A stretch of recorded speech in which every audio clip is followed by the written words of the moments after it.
Welcome to Stubs with Jason. S-T-U-B-S spells Stubs. S-T-U-B-S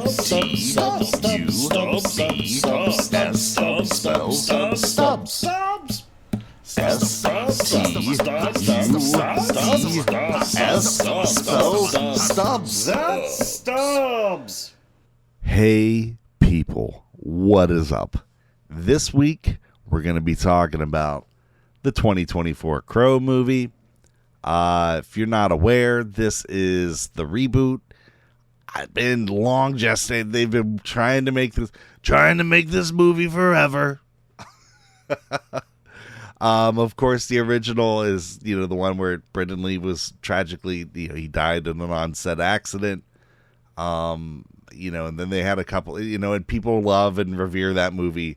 Then there was the second Crow, which I think most people at best will go, yeah, it's all right. Then there was, I think it was called City of Angels, third one, and it was a real mess. And then I think there was a fourth one with Eddie Furlong that I don't even think I ever even watched.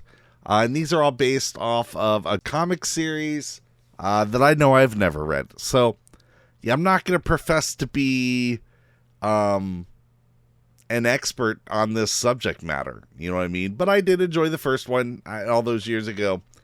Can't say I was necessarily looking forward to this. Like, I kind of feel like the window had passed. I don't think many people were asking for it.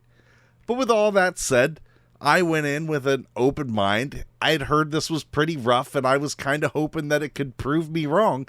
Borderlands, for its flaws, wasn't good, but it was better than what I thought it was going to be, and I was kind of hoping that's where I was going to land here. So, let's get into it.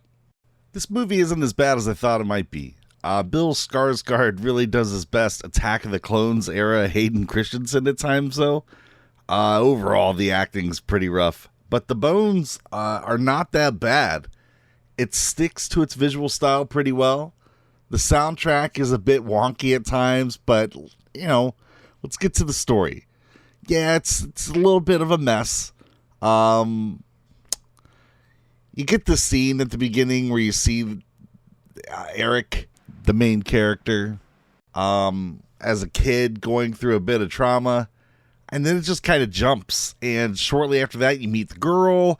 And you see she's kind of tangled up with some bad people. And then bam, next thing you know, they meet at a behavioral correctional center that looks to be like really loosely guarded. Like there's rules and you kind of hear them like, hey, they don't let us do all this. But like nobody appears to really be following the rules at this facility.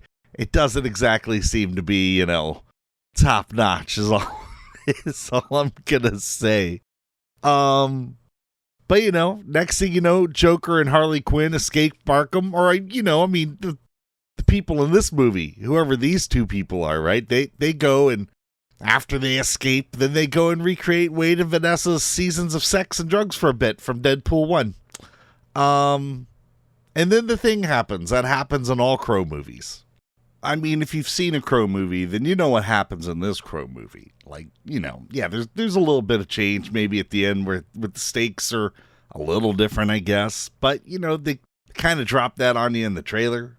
Overall, though, the story just doesn't really do anything inspiring. So when you have that and the rough acting, I get why people are thrashing this thing. And I really get it. Like, if you were super loyal to the original Crow, then yeah, I could just see where this doesn't hit with you because you're not rooting for anybody in this movie. A lot of the Crow fight sequences are kind of just there. But in the third act, there is definitely a John Wick style unstoppable force sequence that happens in an opera house. That was really solid. Like, it kind of bumps the movie up a whole point. Like, I had a really good time. I mean, you gotta wait. You gotta put up with some business to get there.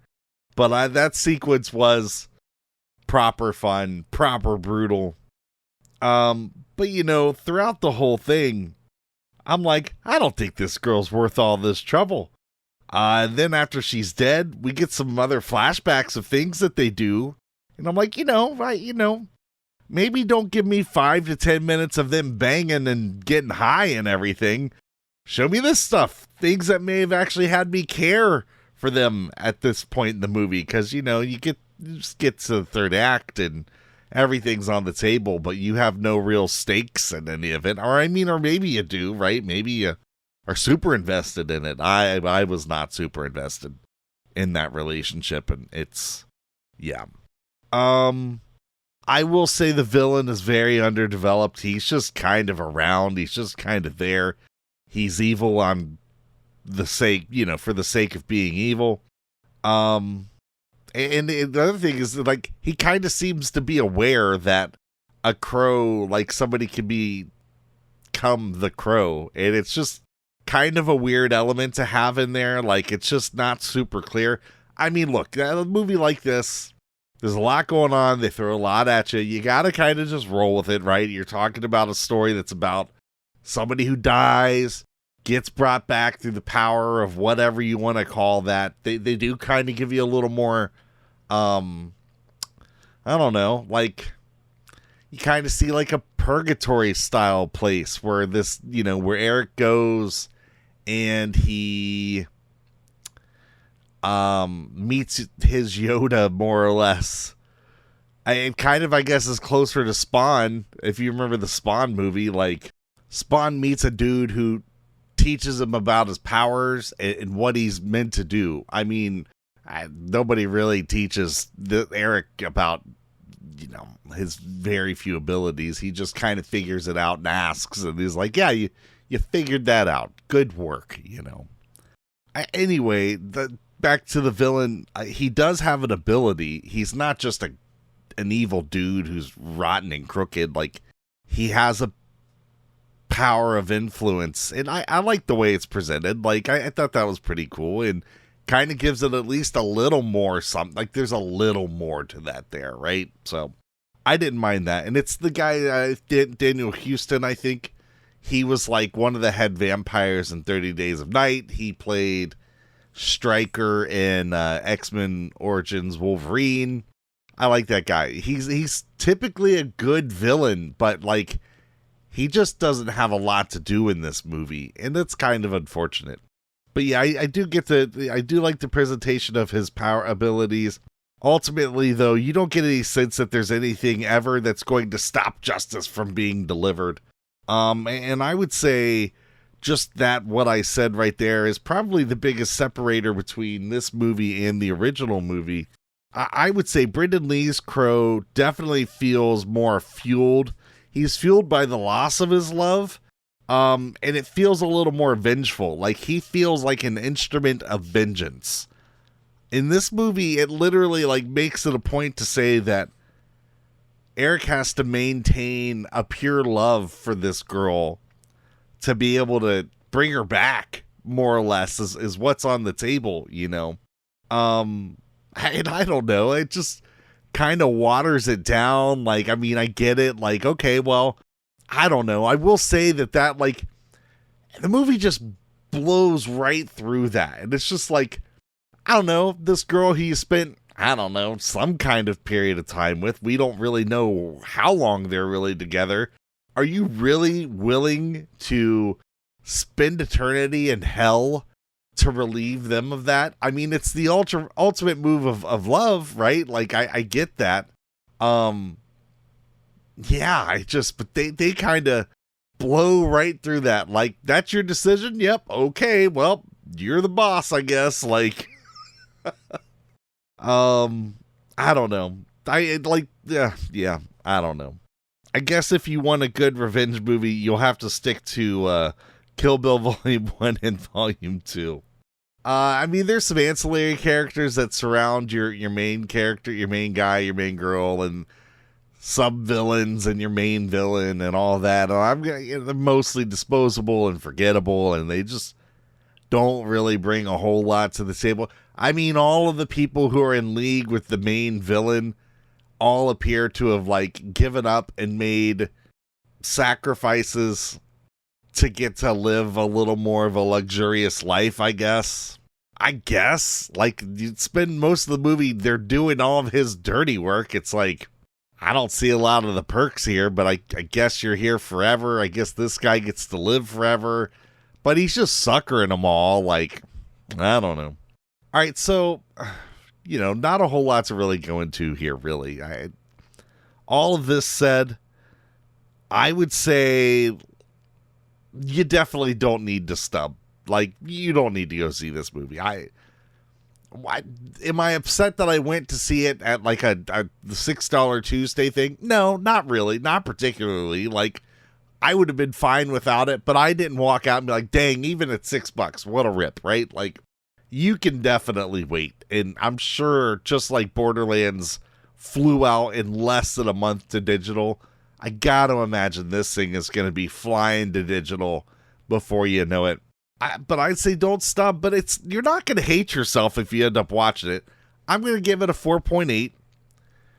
I saw a 5 on a site, and I was like, I didn't know what that meant. You know what I mean? I was just like, well, but they were low on Borderlands and high on Alien. And I mean, that's just kind of what you run into when you look at any reviewer, right? So I was just curious where this one was going to really land, because a 5 is like, it's not saying much about this movie, but I think that, 4.8, I'm a little below. Again, the story isn't super engaging and the acting is pretty rough. Like, while I said the Eric guy, Eric Draven, he goes to the Hayden Christensen School of Acting, the girl is just, never does anything for me. Again, at any point in this movie, I'm just like, you could have cast anybody, just anybody. And the other thing that's really distracting is Bill Skarsgård is like a foot taller than everyone else in this movie. So like even before he dies, he just like lurches around and it's something you definitely notice. Like, is this guy a giant and we just don't know it, or did you cast nothing but people who are like 5'5", 5 foot or below, right? So, just another observation that jumped out at me. Like I said, I don't think you hate yourself for watching it.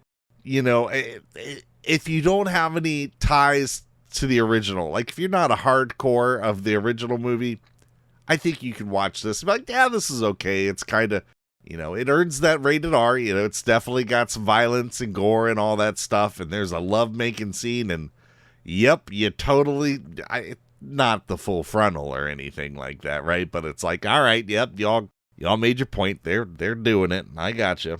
So, yeah, I mean, I wouldn't recommend, not that this is one that strikes me as something that a lot of people would take their younger kids to, but I just watched a video from the 70s where people were taking their very young kids to Alien in 1979, which was hilarious because all these parents, they're like, do you have any regrets taking your kids in there? And those parents are like, oh yeah, I have a lot of regrets right now. The kids were all like, were you scared? They're like, oh, I was terrified. Were you glad you saw it? Oh yeah, I'm very glad I saw this movie. So it was a great little encapsulation, but this ain't no Alien, so leave them at home.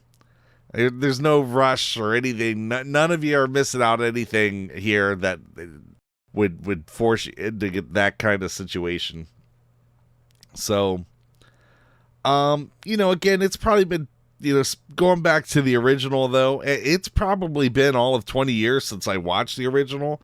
So I enjoyed it, and I think that when I think back on it, I think, well, I really enjoyed that movie.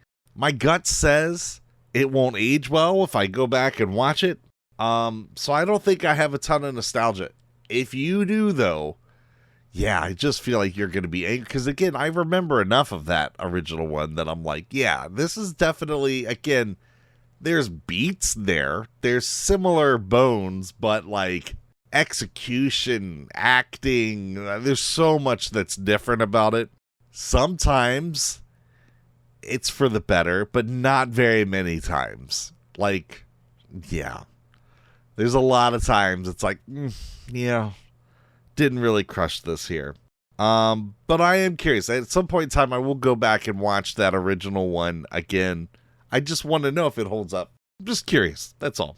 All right, I'm not going to drag this thing out a whole lot longer. So 4.8 is where I land on it. You know, if you end up getting out there and seeing it, you might have a decent time, you know. But don't be surprised if you're like, yeah, you know, like I said, 4.8, not exactly super strong, you know.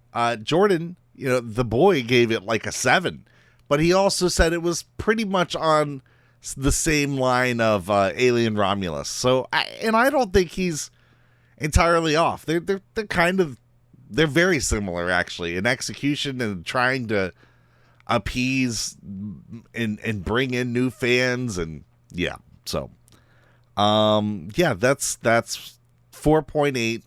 Don't stub. You know,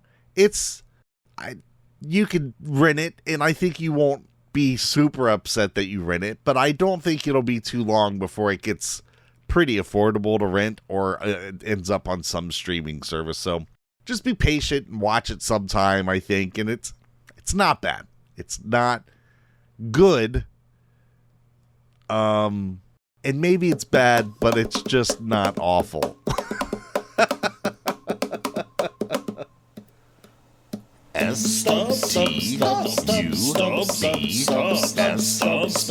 Stubs.